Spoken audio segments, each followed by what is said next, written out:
Alright guys, last thing to check for trying to figure out the overheating issue.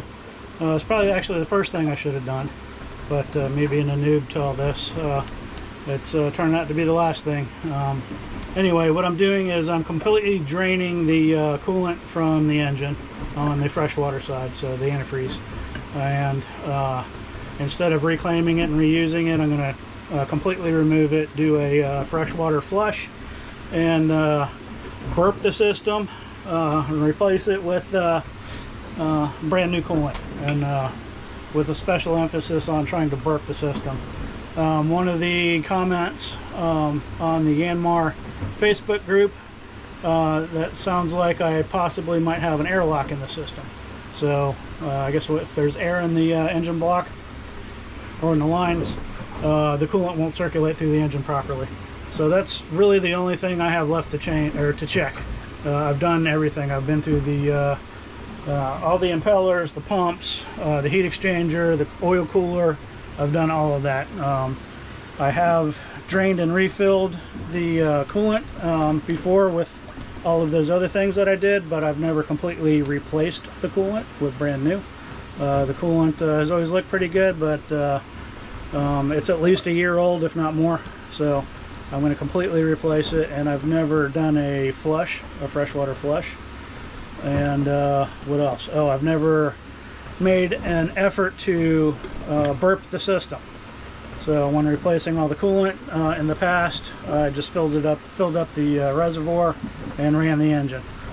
So it's quite possible there was airlock in there, and so like I said, that's probably the first thing I should have done. But it's not wasted time, me being new and going through all of the cooling system from top to bottom. It's been a big learning experience. So I'm pretty familiar with the engine and how it cools now. Hopefully this is the problem. If not, I'm still at a loss of why it's overheating. But anyway, so not much to show you. So here's my reservoir here. I pumped out the coolant in the reservoir tank with a hand pump.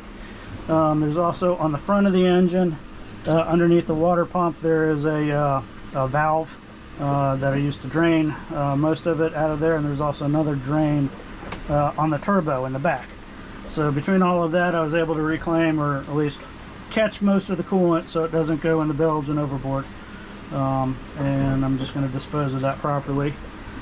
And next I'm doing, actually currently underway, is a coolant or a freshwater flush.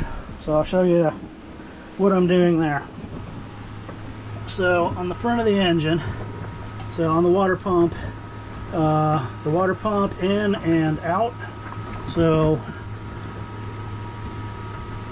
let's see, water comes in, it pumps it in from this side, pushes it through the engine. So it goes in the engine that way and then out over here.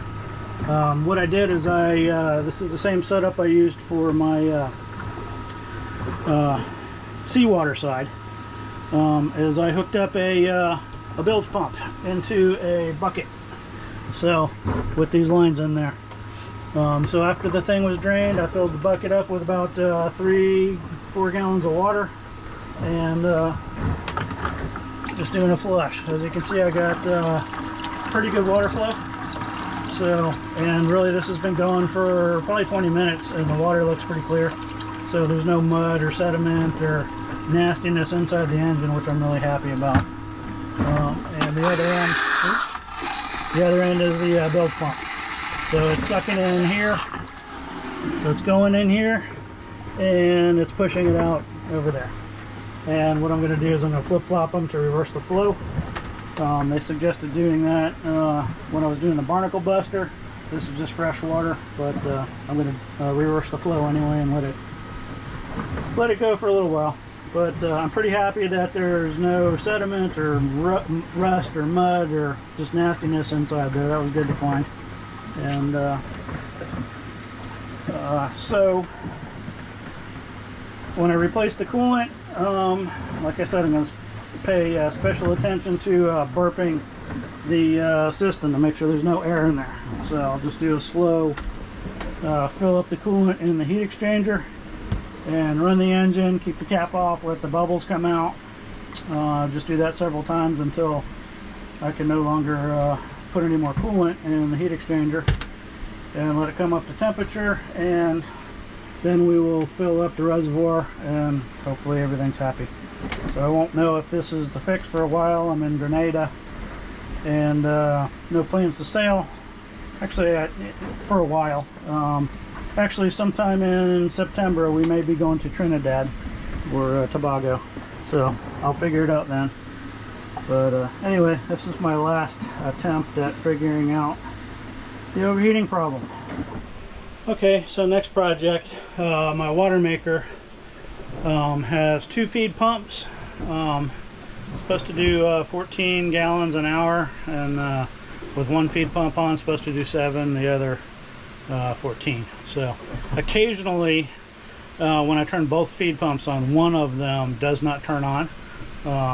And what I've been doing probably a good 6-7 months, I've noticed if I just wrap on the motor with a wrench, it starts. So that tells me there's probably some corrosion or something in the in that feed pump or somewhere in the motor. So today's project was removing that feed pump motor, and I'm going to tear into it and see if I can find any corrosion. I've already removed the feed pump. That's what it looks like.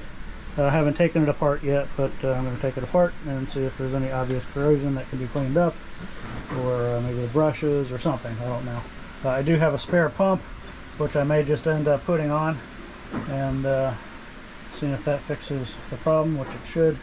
But I'm going to try to fix what I have this way I still have a spare.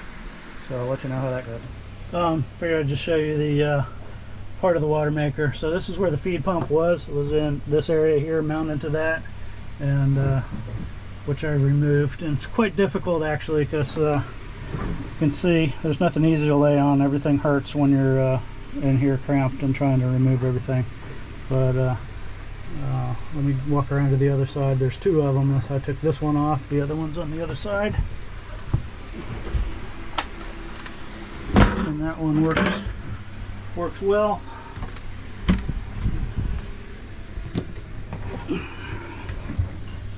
So here's this one. So this is the pump that I took off on the other side. I'm also doing all the servicing on the water maker. I just replaced the charcoal filter, and this is the main 5 micron filter that gets all the debris out, if anything, you know, the little floaties. There's also a little strainer, sea strainer down here that catches big particles, and then I clean that out, put a new stainless steel basket filter in it, and then also that sea strainer right there I opened up and cleaned out. That catches all the really big stuff that comes water straight in off the boat. So that's all nice and clean. There's the other smaller sea strainer. So I cleaned that out, cleaned this one out, replaced the 2 filters, and now I'm taking the pump off and taking it apart and see if I can troubleshoot that. So we'll let you know how it goes. Alright, so took the pump head apart, and a little bit dirty. I don't see anything major. I'm gonna clean that up a little bit, but I want to get into the motor and see if there's any corrosion, or maybe the brushes need to be cleaned up or whatever. That's next, so I'll show you that next. Alright, so I pulled the cap off the end of the motor. The brushes look pretty good. There's a lot of dust in here, so I'll clean that up. But inside the casing, you can see there's definitely some corrosion in there, and looks like a little bit of rust. So I'm going to see what I can clean up. It doesn't look awful. I'm going to check it out on the other side too, try to remove that. But I think this can be salvaged.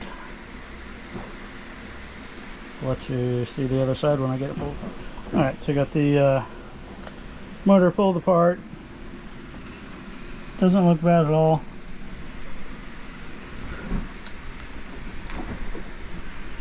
Let's see through the inside.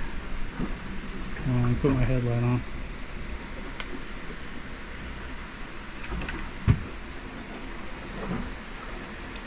Not too bad. Just clean it up.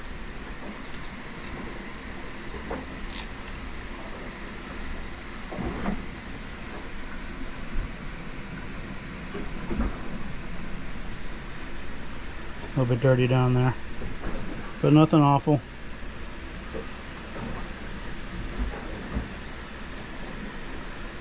Let's see if I can pull this apart and we'll see what that looks like. Alright, so I was able to separate this from the rest of the motor, and doesn't look too bad at all. Just a little dirty. I'll clean stuff up. It's supposed to spin off center. Actually, when I put it back together, it's how this works. Each one of these wobbles. That works with the diaphragm to suck the water in and push it out. So it's kind of neat design. A little easier to see how it works when I put it back together. I'll show you that after I get everything cleaned up. Alright, so the way this works, got everything cleaned up, but you can see when the motor spins, see this kind of wobbles. So there's a diaphragm in here that, I guess during the wobble, one of them sucks it and then pushes it through the diaphragms and in and out of the different ports. So it's kind of cool. I thought originally it was going to be like an impeller. I don't know if you can see it on here, but yeah, when this spins like really fast, and you can see this diaphragm just kind of wobbles on the inside. That sucks water in and pushes water out. Pretty good design, because I think if it runs dry, there's no damage, so this can be running for, you know, continuously dry, and doesn't create any damage like with an impeller. No, not a lot of friction in there, so pretty cool. See if we can get a better shot.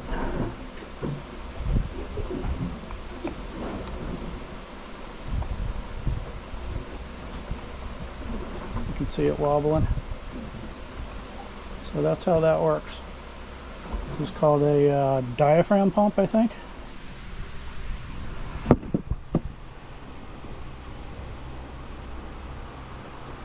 But so this fits over the top here, and you know, sucks water in one side and pushes it out the other. So pretty cool design. But I've got all the electronics cleaned up, and the brushes, all the dust is off. Again, every once in a while when I turn on this pump, it didn't come on, and if I wrapped on the housing with a wrench, it would start functioning. So I just cleaned everything up. You can see that's knocked all the corrosion off of that. So I'm just going to put it back together and reinstall it. Hopefully it's great. If I still have problems, I do have a backup pump, which I don't think it's time for the backup pump yet. I think I can just clean this one up and still have a backup. So anyway, I'll let you know how it works. Bye. Alright, so cool little feature about this this motor is I need to put this cap, or this end piece that has the brushes in it, back on top of here. Well, these brushes, so there's a brush here and a brush there that have springs in them. So the springs push out on it, so it pushes against the motor, I don't know what you call it, the commutator, I think, maybe, against that. But to take this and turn it upside down and put it on there, the brushes are always going to fall out. So there's been, I'll take it off and you can see what it does. So right now this round piece right here is holding the brushes in when they're spring loaded. Just when I took it apart, that piece was actually in the bottom there. So you can see once that piece is out, these brushes won't stay in. So it just occurred to me that's probably what that thing is for, is to hold the brushes. Yeah, you can see all the springs came out and everything. It's basically to hold the thing together so I can turn it upside down without the springs falling out and having to go over this. So I'm going to put that little clip back on and try to put the motor back together. We'll see what happens.